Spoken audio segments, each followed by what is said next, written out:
Winter was descending upon Dreamlight Valley. A few days ago, Simba came up to me with some fascinating news.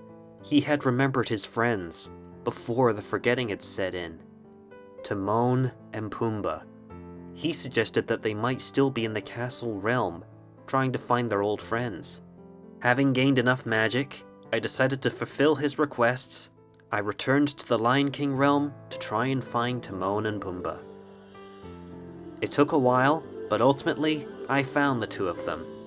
They were still living in paradise, unaware of who their friends really were. They were skeptical meeting me, as they didn't believe I was truly friends with Simba. However, after proving that I could be laid back like they were impressed and decided to come back home with me.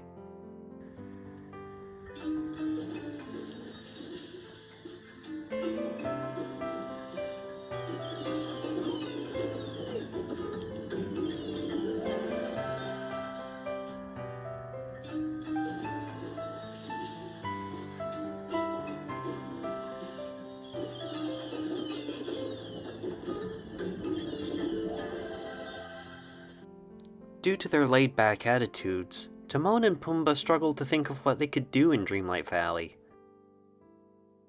Pumbaa decided to join the astronomy club, where he and the others discovered a meteor which we proudly put on display.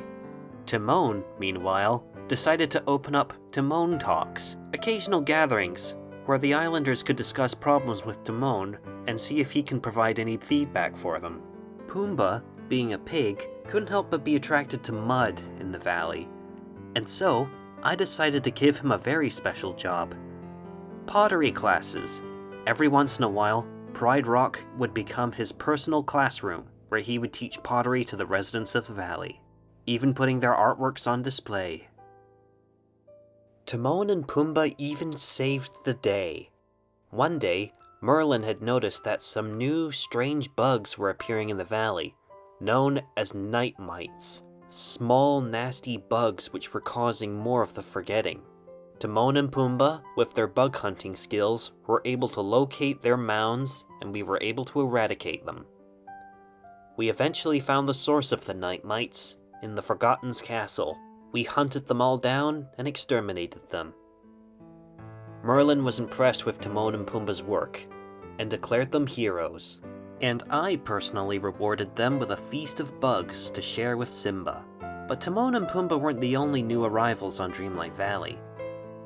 It had been a year since Jack Skellington had arrived on the island, and he was feeling rather lonely. Until one day, the valley was under attack by a strange plague of spiders. Spiders who were writing messages in their webs. As it turns out, these messages were being written by Sally. She too was trapped in the void between holiday worlds, and so, with me and Jack's help, we were able to save her.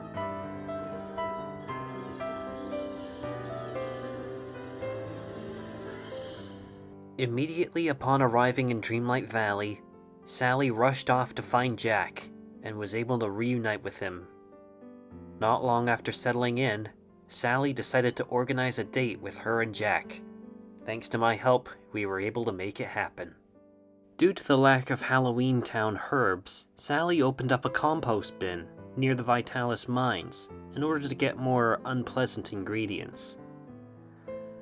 Over the next few days, however, she noticed that the compost was going missing, so she set up a trap for a raccoon that was likely eating it. To both of our surprise, we found out that it was Mike Wazowski, who thought it was an all-you-can-eat buffet. Needless to say, we sorted things out with him. Sally also made friends with Minnie and Daisy due to their love of sewing. The three of them decided to make a quilt, a memory quilt, based on the memories of everyone in Dreamlight Valley. Daisy and Minnie weren't the only ones Sally was getting friendly with. To my surprise, she had made friends with Ursula. Although I wanted to believe that Ursula had good intentions, all this was sponged out, as Sally had a vision of Mickey and Scrooge McDuck being put under a trance by Ursula. Although we did try to warn the both of them in advance, it was ultimately too late, as Ursula had already lured them to her cave. She was just about to perform her spell when Sally intervened and distracted her.